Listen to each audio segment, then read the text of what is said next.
नमस्कार, मैं साकी गिरी और आपका स्वागत है हिंदुस्तान पोस्ट में। आज का विषय है इजराइल और ईरान में बढ़ता तनाव, खास करके इजराइल और ईरान के बीच छिड़ी जंग। क्या यह एक सीमित संघर्ष रहेगा या एक बड़े युद्ध की ओर इशारा है, या ये तीसरे विश्व युद्ध की ओर बढ़ सकता है? क्या भारत पर भी इसका असर होगा? इन सारे सवालों के जवाब जानने के लिए हमारे साथ हैं रक्षा और विदेश मामलों के जानकार कैप्टन सिकंदर रिजवी। सर, आपका बहुत बहुत स्वागत है हिंदुस्तान पोस्ट में। नमस्कार जी, धन्यवाद आपका। सर, इजराइल और ईरान युद्ध बढ़ता ही जा रहा है। शांति के सभी प्रयास विफल साबित हो रहे हैं। क्या ये तीसरे विश्व युद्ध की ओर का आहट है? हो भी सकती है, लेकिन मुझे लग नहीं रहा कि तीसरा युद्ध होगा। ये एक पूरा एक सप्ताह और चलना है, इससे ज्यादा नहीं चलेगा। जी। क्योंकि पीछे से ईरान के साथ चाइना और रशिया जो है पूरी सपोर्ट कर रहा है। और जी। अगर इस इजराइल और ईरान के कॉन्फ्लिक्ट के अंदर, इस वॉर के अंदर कोई ऐसा समय आ जाता है कि अमेरिका भी अगर डायरेक्टली इंगेज हो जाता है, हालांकि अमेरिका ने अभी वार्निंग दे दी है, अभी दोपहर जी। में खबर आ गई है कि हम पूर्णतः सुरक्षा करेंगे इजराइल की, इजराइल के इंटरेस्ट को वॉच करेंगे, वहां के लोगों को हम बचाएंगे, उस मुल्क की हम जो है सुरक्षा करेंगे, तो हमको एक्शन में आना पड़ेगा। लेकिन जब अगर वो इस तरह खुल के एक्शन में आएगा तो ये युद्ध बहुत बड़ा बन जाएगा, क्योंकि ईरान ने ये कहा है कि हम अमेरिका के उन बेसिस पे हमला करेंगे अगर अमेरिका ने इसराइल को सपोर्ट किया, जो हमारे निशाने के ऊपर है। अब निशाने पर कौन कौन से है? ओमान में इनका बेस है अमेरिका का, जी। यूएई में, दुबई अबू धाबी में इनका है, इनका बहरीन में है, इनका कतर में है, इनके सऊदी अरेबिया में है। इन बेसिस पे हमला हो सकता है, तो वो ईरान के लिए बड़े सॉफ्ट टारगेट हैं। उसका कारण क्या है कि ईरान के जितने भी मिलिट्री इंस्टॉलेशन हैं और इनके जो न्यूक्लियर के हैं, कह लीजिए, जो उनकी फैक्ट्रीज हैं, इनका शहर है, वो गल्फ खाड़ी से 12 से 1400 किलोमीटर दूर है, बीच में डेजर्ट है। तो लेकिन उसने अपने बैटरी तोखाने, उसने अपने मिसाइल जो है वो गल्फ में लगा रखे हैं, डेजर्ट में, जो बहुत जी। नजदीक है दुबई से। बस वो गल्फ को पार करना है, समुद्र को, खाड़ी को, बहुत नजदीक है। ये ओमान बहुत नजदीक है। तो ये फिर अगर अमेरिका ने कहीं पे सीधे इंगेज हो गया ईरान के साथ, या कोई भी ऐसी कार्रवाई हुई, तो ईरान का सबसे सॉफ्ट टारगेट इनका जो होगा वो ये जो मतलब देश है जहां पे इनके अड्डे बने हुए हैं अमेरिका के, उस पर हमला कर देगा। जब उस पर हमला करेगा तो यूएई हो गया या जो भी कंट्री हो गई, वो भी इन्वॉल्व हो जाएंगी, तो ये फिर युद्ध बढ़ जाएगा। अब इंटरनेशनल कम्युनिटी नहीं चाहती कि ये वॉर बड़ा बढ़े, उससे जी। नुकसान सबको होगा। तो ये मुझे लगता नहीं है कि एक सप्ताह चल जाए, उसके बाद शायद मुझे लगता है कि इस बीच में कोई ना कोई रास्ता निकाल के इनको रोका जाएगा, दोनों को। जी। सर, आपको क्या लगता है कि यह युद्ध जो चल रहा है, इसका असर भारत पर क्या पड़ सकता है? देखिए, भारत के दोनों ही मित्र देश हैं। जी। इसराइल ने हमको टेक्नोलॉजी दे रखी है, मिलिट्री टेक्नोलॉजी दे रखी है। हमारे कई एयरक्राफ्ट एवैक्स सिस्टम जो होता है, अर्ली वार्निंग सिस्टम होता है, जो आसमान में फ्लाई करता है, उसमें रडार लगा होता है, वो इसराइल से ही बनकर आए हैं माइकियाँ, जो हम एयरफोर्स उसको यूज करती है।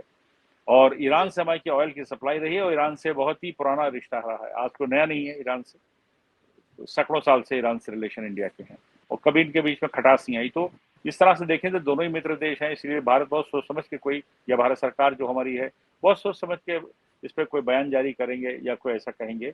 समझदारी से काम लिया जा रहा है, और जरूरी भी है, हमको समझदारी से काम लेना है। सर, अमेरिकी राष्ट्रपति डोनाल्ड ट्रंप ने ईरान को पहले ही परमाणु समझौते की चेतावनी दे दी थी। अब ईरान ने मानने से इनकार कर दिया है। अब अमेरिका की क्या भूमिका रहेगी? ऐसा आपको क्या नहीं लगता है नहीं, इसमें? देखिए, मैं आपसे एक चीज बता दूं, जी। मैं किसी का फेवर नहीं कर रहा हूं। हाँ, हुँ। फेवर करूंगा जरूर जो गलत होगा। जी। ईरान की जो हुक्मरान है, ये बहुत ही रिजिड हैं, किसी की सुनते नहीं है।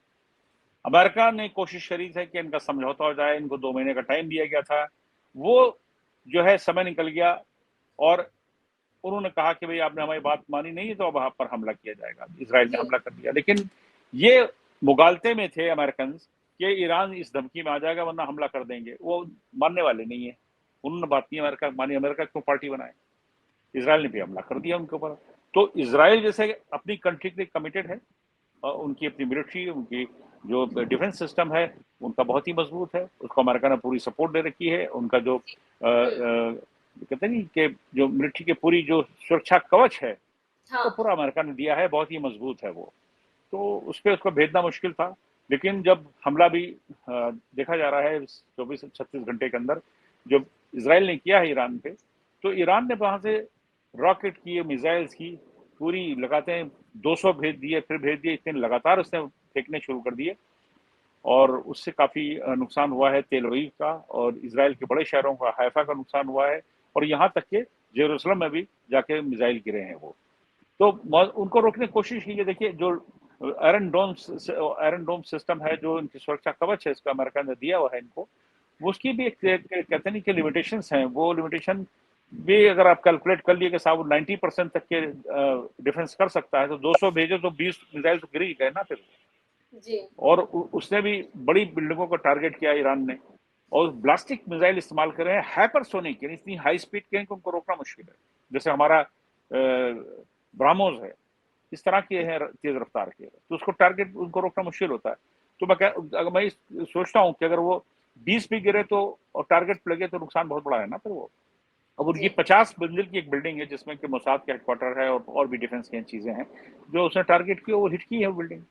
तो यहाँ पर शायद मिस कैलकुलेशन थोड़ी सी हो गई थी, या इन लोगों ने एक्सपेक्टेशन पहले से की हुई थी इसराइल ने कि ईरान इस पे करेगा नहीं करेगा, ये कर पाएगा नहीं कर पाएगा, क्योंकि ईरान ने इन 15 सालों में ही काम किया है, सिर्फ मिसाइल बना बना के नीचे तहखानों में, नीचे सुरंगों में रखे हुए। उसे अपने एयरफोर्स पे भी ध्यान नहीं दिया, उसने अपने मिलिट्री पे भी ध्यान नहीं दिया, क्योंकि उसको ये पता था, उनके साइंटिस्ट को ये पता था, हालांकि उनकी काफी लीडरशिप मर गई है और लीडरशिप को नुकसान हुआ है, और वहाँ के जो उनके फौजी थे अधिकारी और उनके साइंटिस्ट थे, उनकी सबकी मौत हो गई इस जंग में। तो उनको ये मालूम था कि आने वाला समय जो है ड्रोन की लड़ाई होगी और मिसाइल की होगी, कोई लड़ाकू प्लेन से नहीं हो पाएगी, और नीचे के मिलिट्री जो है जाएगी। और पहली बात, इनकी मिलिट्री आएगी क्यों? क्योंकि दोनों कब्जा तो किसी जमीन पे कर नहीं सकते, ना ये कर सकते ना वो कर सकते हैं, एक दूसरे को नुकसान ही पहुंचा सकते हैं, एक दूसरे को मतलब खत्म कर सकते हैं, इतना समझ लीजिए।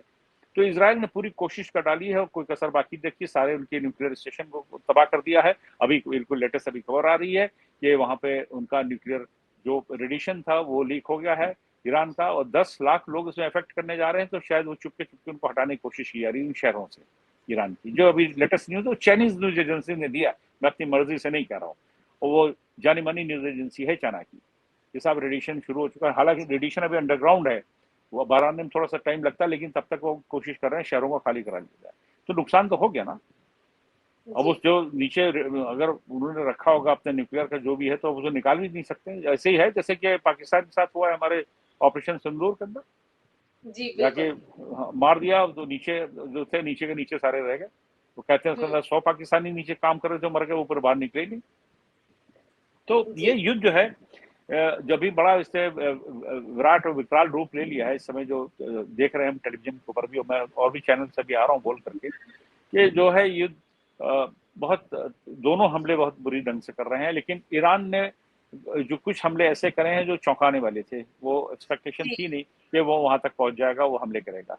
जी सर, ऐसे में आपको क्या लगता है कि इस युद्ध के दौरान परमाणु बम का इस्तेमाल हो सकता है क्या? देखिए परमाणु बम का इस्तेमाल कौन करेगा? इजराइल कर सकता है, ईरान ने तो भी तैयारी नहीं किया।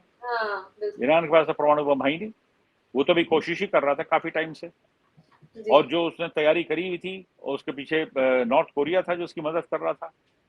चाइना ने की होगी नहीं, क्योंकि मुझे अंदाजा नहीं है चाइना नहीं की, लेकिन मैं अपने मन से कुछ जोड़ के बात को नहीं कर सकता हूँ। मैं वो जो हमने अपनी इंफॉर्मेशन गैदर की है, जो हमारे पास है, जो कहीं ना कहीं से निकल करके आ रही है बाहर की एजेंसी से, तो मुझे ये लगता है कि अगर करेगा तो इजरायली करेगा। अगर ईरान ने गलती से कर भी दिया तो तबाही भी ईरानी की होनी है, और उसकी चपेट में सारा मिडिल ईस्ट आएगा, कि कोई बचेगा नहीं। वो पाकिस्तान भी उस लपेटे में आएगा। भारत तो बहुत दूर है वहां से, लेकिन ये कि नुकसान बहुत होगा अगर इस पे न्यूक्लियर वॉर हो, लेकिन लग नहीं रहा कि न्यूक्लियर वॉर होगा। सर, आपने इतने विस्तार से और साफ शब्दों में पूरे मुद्दे को समझाया है, उसके लिए बहुत बहुत धन्यवाद। धन्यवाद।